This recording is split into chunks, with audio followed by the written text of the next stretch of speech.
अशोक खरात प्रकरणात सरकारकडून ज्येष्ठ वकील अजय मिसर यांची नियुक्ती। मिसर यांनी मालेगाव बॉम्बस्फोट प्रकरणात मांडली होती सरकारची बाजू। सातारा पोलीस अधीक्षक तुषार दोशी यांच्यावर मृत अश्विनी बिद्रे यांच्या पतीचे गंभीर आरोप। तुषार दोशी यांच्यामुळे हत्या प्रकरणातल्या 2 नंबरचा आरोपी निर्दोष सुटला, बिद्रे यांच्या पतीचा आरोप। जळगाव तालुक्यात वाढत्या तापमानाचा आणि विषाणूचा टरबूज उत्पादनावर परिणाम, 50% उत्पादनात घट, यातही टरबूजला केवळ 7 रुपये किलो दर। छत्रपती संभाजीनगरमध्ये युद्धाचा परिणाम, केळी उत्पादक शेतकऱ्यांवर 20 रुपये किलो असणारी केळी 4 ते 5 रुपये किलोवर, शेतकरी आर्थिक संकटात।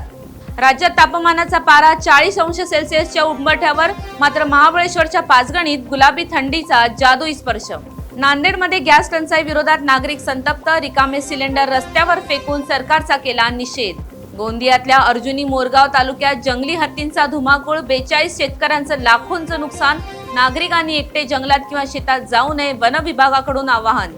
बारामतीतल्या साठेनगर येथे सार्वजनिक शौचालयाच्या सेफ्टी टँकचा भीषण स्फोट, या दुर्घटनेत 1 महिला आणि 2 लहान मुलं गंभीर जखमी। साताऱ्यातल्या जळव घाटात पिकअपचा भीषण अपघात, दुर्घटनेत 2 भाविक ठार तर जवळपास 12 जण जखमी।